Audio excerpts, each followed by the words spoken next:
Welcome to Conquer with Chris, Kingdom Podcast for Business. I have my guest, Kim Ward, on today. Kim, welcome to the show. Hi, Chris. Thanks for having me. Not only are you a mother, a Kingdom business owner, and a Pinterest specialist, which we'll get into later, tell the people a little bit about yourself, how you got into what you're doing.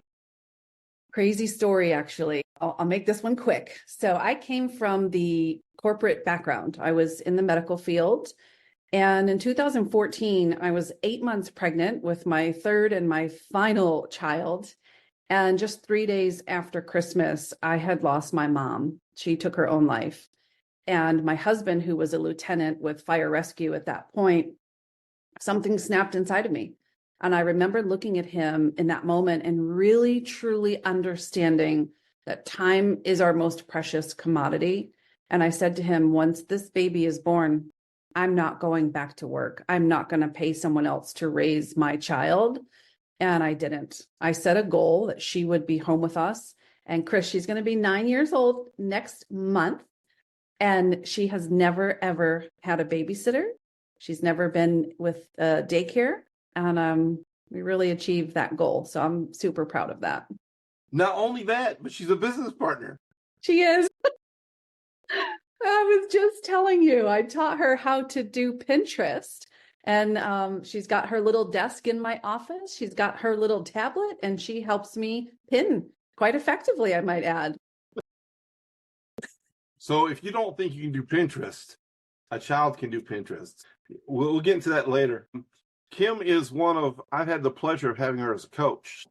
If you're looking for help with Pinterest, she'd be the model person for that.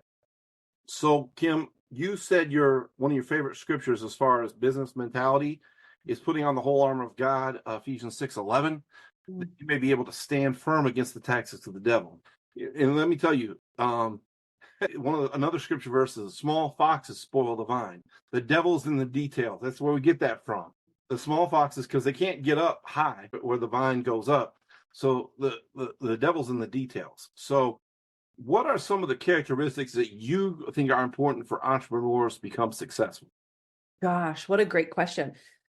Number one, hands down, is faith. I mean it wholeheartedly. There are times where sometimes the business feels like you're in a drought, it's a rough season.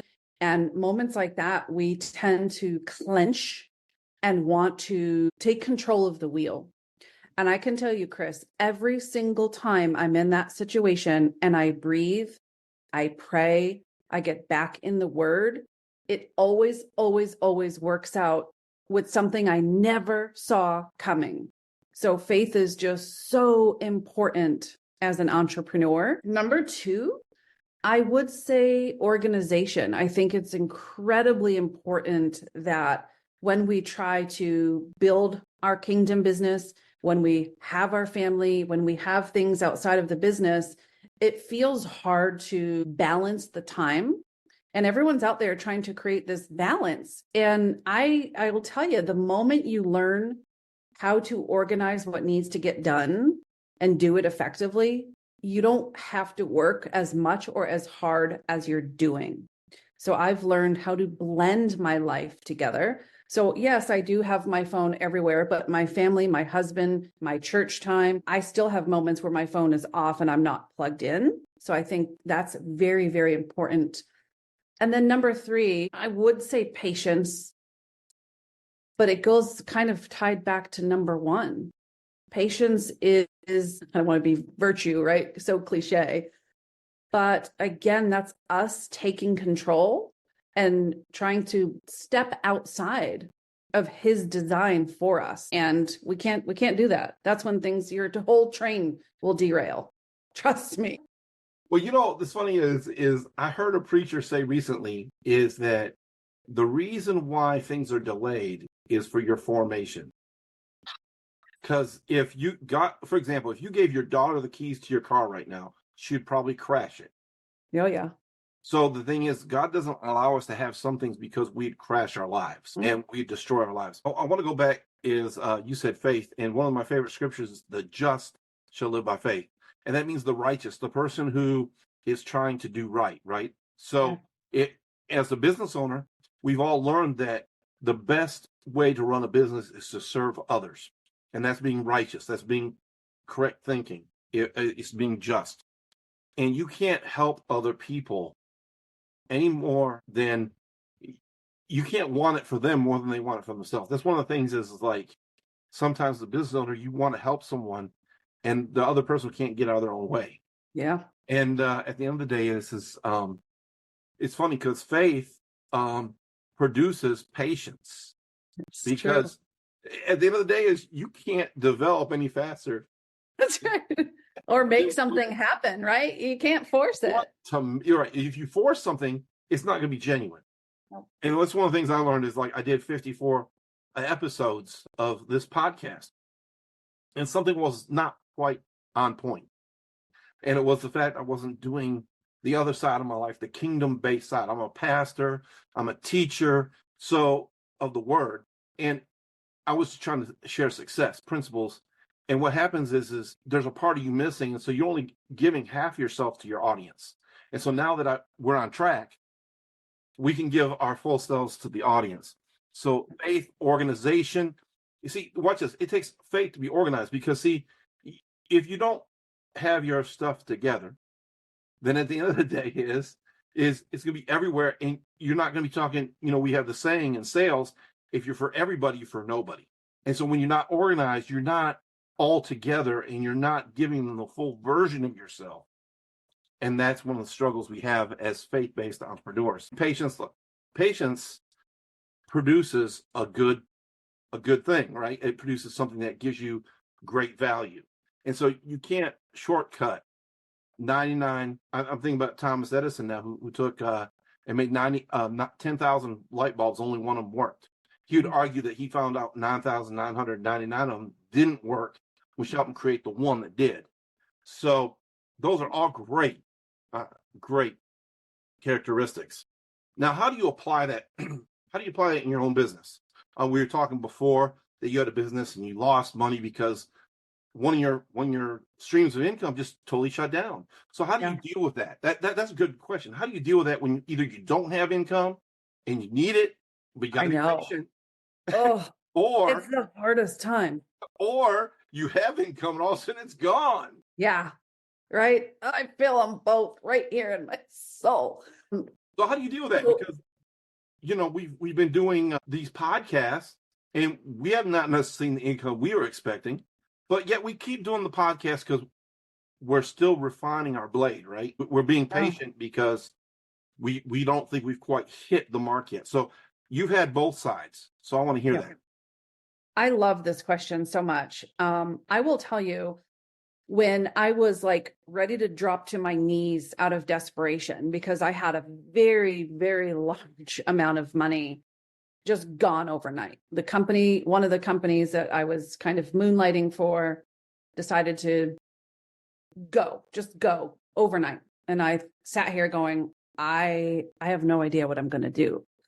And I will tell you what, there's an exercise called 2 Chairs. It's a great book by Bob Boudin. 2 chairs is when you're in one chair and your Lord is in the chair in front of you. And you are looking at this chair and you are slowing down to have a conversation with your Creator. And so I started doing this practice each morning, and I'll take pen and paper, and it doesn't replace prayer. However, it's just a conversation that allows you to slow down. Chris, you'd be amazed at how quickly the answers come to you when you slow down and listen.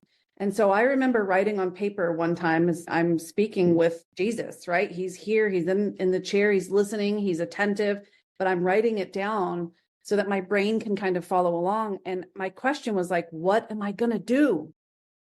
And very clearly, very thunderously, very loudly, but also very softly, he responded to me and said, you have not invited me into your business. You know how bad that stung? I was like, oh my gosh, you're right. And from that moment, I will never leave him out of my business and remember why I'm doing this, who I'm doing this for. Chris, I kid you not. Since then, it has been blessing after blessing after blessing that we never saw coming. Money has allowed us to tithe more. We have traveled the world. My husband and I brought our daughter to London. We are seeing experiences. We're living a whole different life because I'm really stepped into alignment with having a true kingdom business. But it's like our car needs an alignment sometimes.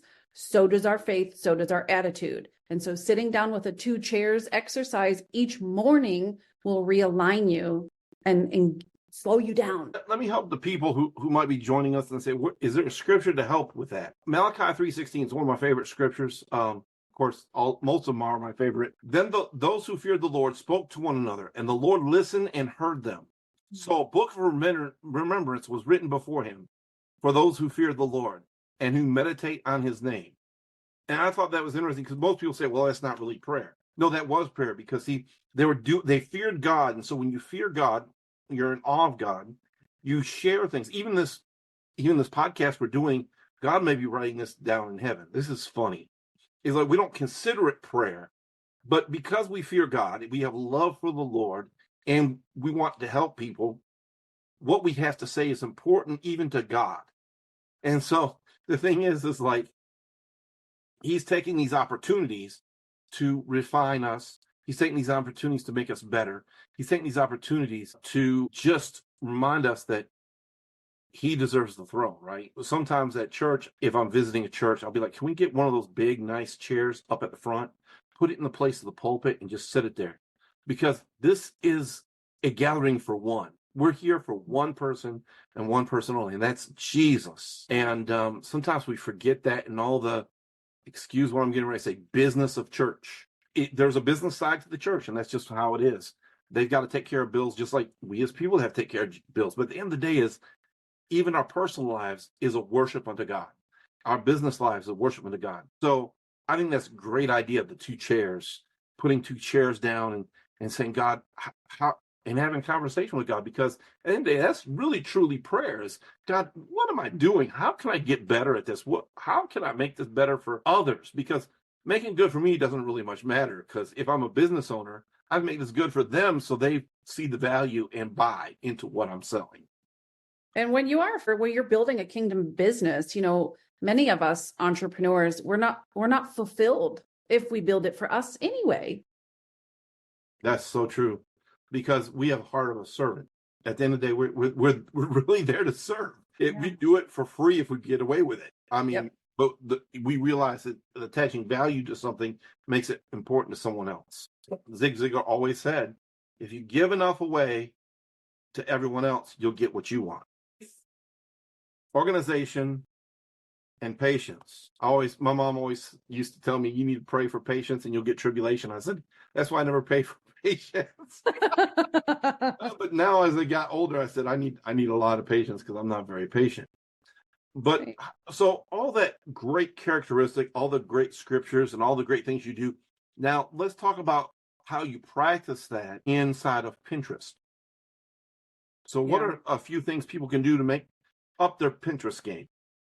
The nice thing about Pinterest is, like, I know, part of getting organized is looking at the tools and the platforms and the marketing that you have in front of you. How are you going to grow this business? And I, at one point, was lacking faith. I wasn't organized and I didn't have patience, which is why it was so easy for me to understand, like, the importance of these 3 characteristics. And I was constantly hustling, constantly grinding on all the platforms, really running myself thin, super stressed out. And you can see how different it is when you step into this. And that's when I learned about Pinterest marketing being a search engine for number 1. So when we're on social media, sometimes it just doesn't feel, but it also is that we're out of sight, we're out of mind. So you have to constantly create to stay relevant. Whereas on Pinterest, 1 pin has an average lifespan of 4 months, which is amazing because your social media content is depreciating so much faster, sometimes 5 minutes, sometimes an hour. So bringing it over to Pinterest, regardless if you're a service-based provider, if you have products, physical or digital, Pinterest is the platform for you. There's currently 482 million monthly active users. So when people often say to me, oh, Pinterest is for like hair and nails and decor, I look at them and I say, let me ask you a question. Out of 482 million monthly people, what are the chances that none of them are for you? And they kind of look at me, right? Or I'll say, if I were to put you on a stage in front of 482 million people, would that help your business? And they're like, are you kidding me? Yeah. Well, that is Pinterest. And the CEO, Bill Reedy, has amazing studies done through UC Berkeley, Boston Children's Hospital. They have a digital wellness lab. And the way that they have created the Pinterest algorithm has proven through these studies to make people feel less stressed out, less alone, less isolated. And just 10 minutes a day on this platform leaves you happier because of the way that the algorithm is. Unlike social media, where you're getting engagement through enragement, if you know what I'm talking about.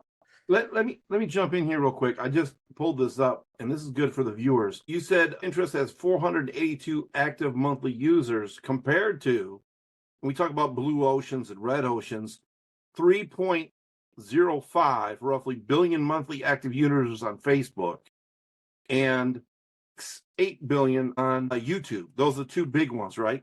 So this is a blue ocean. You need to get on it because the getting's good. Yes. I love Not that I'm trying to sell you to Pinterest, because I want to keep it as a blue ocean to us. No, I think it's really that people don't understand how their business can prosper. And Chris, if we're truly building a kingdom business, but a kingdom life, right? The business is going to bleed into the lifestyle. And because of who I am business-wise, because of him, I'm a better wife. I'm a better mom. I'm a better parishioner at church. Like I said, I tithe so well that I got a handwritten note from my pastor's wife. Like, these are the things that ripple out. And it's because I don't have the hustle culture. I've gone over to Pinterest, and for my business, we generate so many leads and so many sales on autopilot that my husband and I just had to write our Pinterest account into our wills because that is my daughter's legacy. Right? It's so crazy when you think about it. So I love breaking this down for people to see, where do you fit into this equation? It's really important that you consider Pinterest in your overall plan. Pinterest is number one. Pinterest is a search engine. Correct. Number two is 482 million monthly active users. Active is the key word there, right? And number three, the way that this algorithm works is when you create your content. This is why it's so special for each of us, right? Like I was saying to you, we could bring these amazing podcast episodes right over to Pinterest. And what happens is, because the way that the algorithm is designed, you are not putting it on a social media platform hoping that the right people find it. You are literally having your content placed in the laps or the home feed of the people who are already looking for that type of content. So you're more likely to find a warmer customer or client for your business. So it's a better return on investment for your time. And then you've got the average lifespan of just one pin is 4 months. And I've seen them go as high right now, for me, my record, 12 years. One pin for 12 years has been generating leads and sales for 12 years. That is phenomenal. That is phenomenal. So imagine if you get, I want to help the audience. Imagine if you posted something to Facebook 12 years ago and was still getting shared and passed around. Or not so much on YouTube, because YouTube still have some people, their videos are still getting traction from 12 years ago. But imagine having a TikTok post or a reel that's still, first off, it's not still there. But secondly, if it was able to still be there 12 years ago, I don't think there was any reels. But if it was still there, I mean, imagine having a MySpace that still getting traction, because it'd have to be about 12 years ago since they went out of business, or a tweet. Now, what I want to do is I want to spin this, because you probably can help me with this. Now, instead of running yourself so thin, now you can take and download that same video that you put on Pinterest.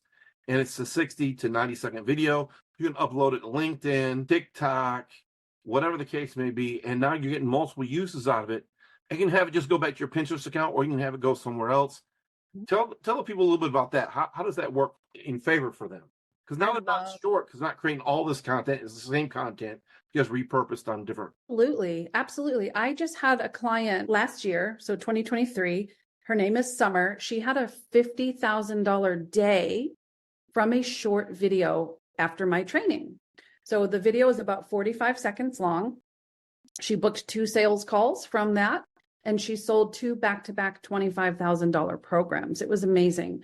And so I live this, I teach this. I stick with a 60-second video at this time, just because that makes it, cohesive across all platforms. But of course, each platform, you can have a longer amount of time.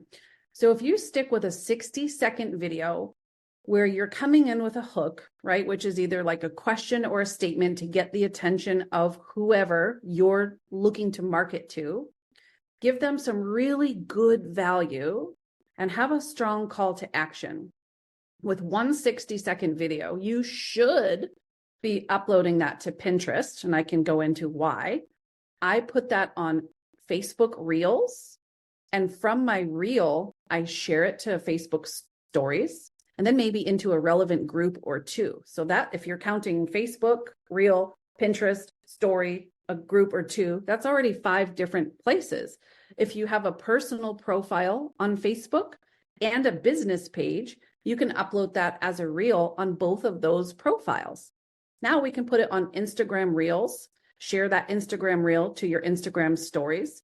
Then you can bring that story down into your Instagram highlights. So now we're at 8. Then you've got TikTok, LinkedIn, YouTube Shorts. If you have a blog, whatever platform you want to grow on, you can take the link from that platform, embed that into your blog post. So that's 12. And then if you have an email list and you want that video to get out, now you can embed that into your email. So we're talking 13 different spots with one short video. Not to mention, if you decided, if you had that, all that transcripted for you, right? Now you can do it. Now you can drop it into Facebook as a post. Yep. With just a picture of the video, right? And LinkedIn as a post and a tweet. And you can take it to Twitter too. That they'll take 60-second videos on Twitter. There you go. That's 14, 15, 16 right there. And if you following Gary Vaynerchuk, it's not the 62, but we can keep going, Chris. I just know I'm conscientious of time. We've got a platform called Clapper. We've got Rumble. We can keep going. There's a new one that I want to turn people on to. It's called MetaViral, and it is Web 3.0. So you get paid to use it. It's based off a cryptocurrency platform. And it's really like Facebook meets YouTube meets Instagram meets Twitter. It's like all in one. And you get paid to use it. And you get paid to refer people. All in crypto, though. They have their own coin. And that's what makes them different than the other platforms. But let me ask this. When you post that same video across multiple channels, platforms, if you will, do you have it go back to the Pinterest post? Or what do you do with it? Or you have it just go to the wherever you want them to go to? So I used myself as a case study last August, and I used one lead magnet for all of those videos. So it was the same call to action. And then I put my lead magnet link was short enough so I could put it on screen text, so that if it was on a platform that didn't allow a clickable link, they could at least type it in. So 30 days of me doing just exactly what we talked about organically. I grew my email list by 992%. I grew my following organically by 403 people who chose to follow me just by my short videos. And that 992% email growth translated to $15,000 new dollars that month, because I chose to send everyone to one lead magnet about Pinterest. Wow. So I'm sure you've had other people since then that you've used in your business. Has that been held true for them as well, for the most part?